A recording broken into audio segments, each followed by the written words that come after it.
युधिष्ठिर कहने लगे, गुरुदेव मेरे ताया और ताई न जाने कहाँ गायब हो गए। नाथ कहने लगे, अच्छा, अरे मैंने रात के समय विदुर को हस्तिनापुरी में आते हुए देखा था। विदुर आए अकेले थे, लेकिन जाति बराबर 3 थे। मुझे लगता है तुम्हारे ताया और ताई जी को विदुर अपने साथ में लेके गए। युधिष्ठिर जी को विश्वास हो गया, अच्छा काका विदुर जी आए थे तो निश्चय ही अपने भैया भाभी को कल्याण के मार्ग के ऊपर लेकर के गए हैं। बोले नारायण भगवान की।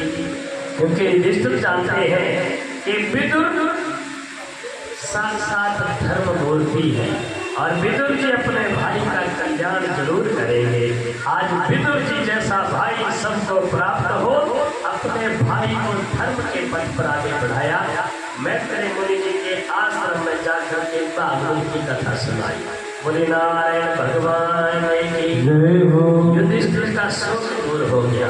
आज धर्मराज युधिष्ठिर शास्त्र प्रेमियों हस्तिनापुरी के एक छत्र सम्राट है। सारी पृथ्वी के ऊपर पांडवों का राज्य था। पांडवों ने दिग्विजय की थी। दिग्विजय कहते हैं सारी पृथ्वी को जीतना।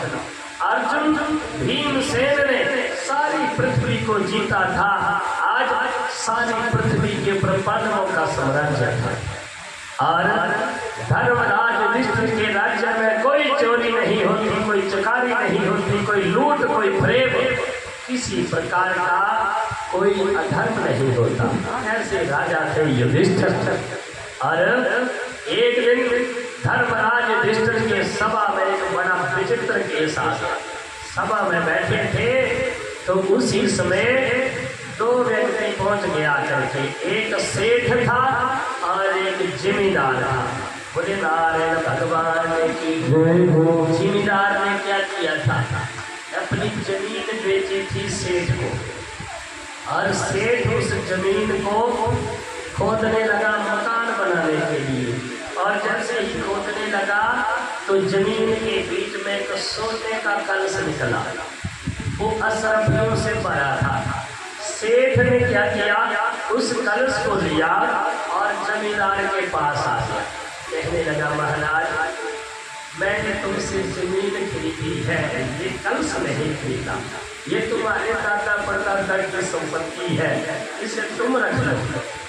जमींदार कहने लगा, मैंने जमीन बेच ली, इसलिए उस जमीन में जो कुछ भी निकले बात सब तुम्हारा है, इसे मैं नहीं रख सकता, ये तुम्हारा है। सेठ कहता, नहीं, मैं ये अधर्म का धन नहीं रख सकता, इसे तुम रख सकते। लेकिन उस जमींदार ने भी इनकार कर दिया। जब किसी धन का कोई मालिक ना हो, वो धन किसका होता है, राजा का। आज जमींदार और सेठ उस कलश को लेकर के युधिष्ठिर की सभा में चले गए।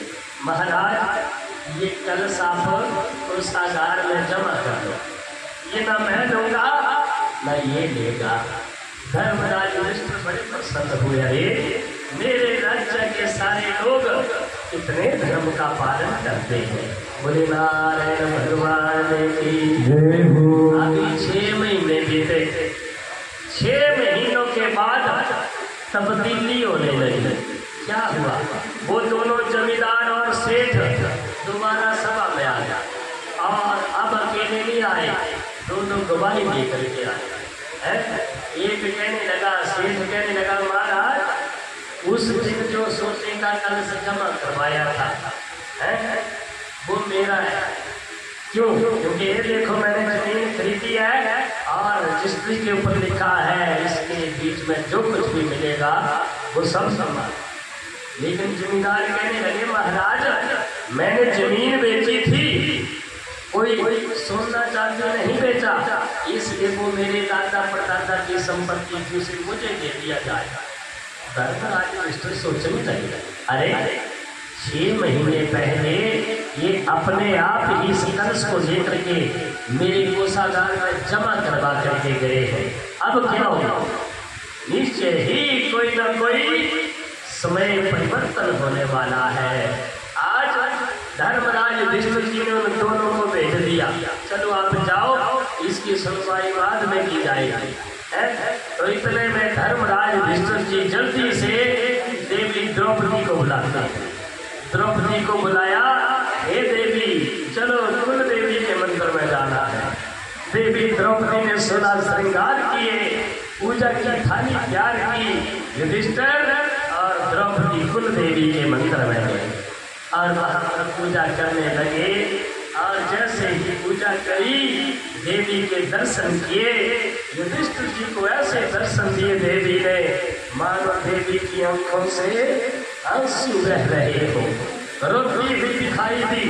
आज युधिष्ठिर जी चिंतित हो गए, क्या बात है, कोई ना कोई अनहोनी होने वाली है।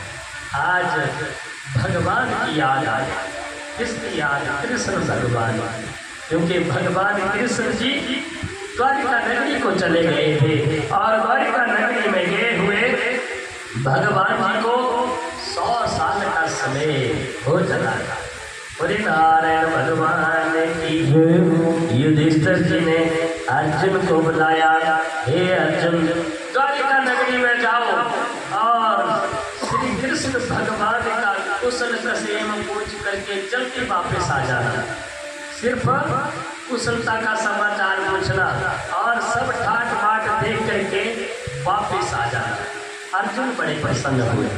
आज 100 वर्षों के बाद भगवान से मिलने का अवसर आया है। बड़ी प्रसन्नता से अर्जुन आज द्वारिका नगरी की ओर चले हैं। बोली नारायण भगवान की जय हो। शास्त्र प्रेमियों, जैसे ही अर्जुन द्वारिका नगरी में पहुंचे, भगवान कृष्ण को संदेशा मिला कि अर्जुन आए हैं हस्तिनापुरी से। भगवान अकेले अर्जुन का स्वागत करने के लिए आए। स्वागत किया अर्जुन का। अर्जुन भगवान के चरणों में गिर पड़े। भगवान जी ने उठाया, अर्जुन को गले से लगा लिया और अर्जुन फूट फूट करके रोने लगे। भगवान की आंखों से आंसू बहने लगे। ए अर्जुन, 100 साल का अरसा व्यतीत हो गया, क्या आज तक हमारी याद नहीं आई? अर्जुन कहने लगे, हे प्रभु, मुझे तो हर समय तुम्हारी याद रहती थी, लेकिन क्या करूं, राजपाट के काम भी तो तुमने ही दिए थे। बोली नारायण भगवान की जय हो। शास्त्र प्रेमियों, आज भगवान कृष्ण जी अर्जुन का स्वागत करते हैं और अर्जुन को भगवान अपने महलों में घुमाते हैं। सारी द्वारिका नगरी के दर्शन कराए। ये अर्जुन ये देखो, ये देखो, ये देखो। अर्जुन बड़े प्रसन्न। युधिष्ठिर जी ने क्या कहा था? कुशल क्षेम पूछना, वापिस आ जाना। आज 1 महीना बीत गया अर्जुन को और वापिस जाने लगे। आज्ञा मांगने लगे, हे प्रभु, मुझे द्वारिका और तुम्हारी कुशलता का समाचार अपने भैया को सुनाना है, मुझे आज्ञा दीजिए। लेकिन भगवान जी कहने लगे, अर्जुन अरे कुछ दिन और मेरी द्वारिका नगरी में रुको। आज मीठी मीठी बातें करने लगे प्रभु जी। अर्जुन, अरे तुम मेरे मित्र भी हो, तुम मेरे सखा हो, तुम्हें देख करके मेरा दिल प्रसन्न हो जाता है। मित्र, मेरी द्वारिका में कुछ दिन ठहरो ना। आज अर्जुन 2 महीने व्यतीत हो गए। जब भी जाने का नाम लेते तो भगवान रोक लेते। बोले नारायण भगवान की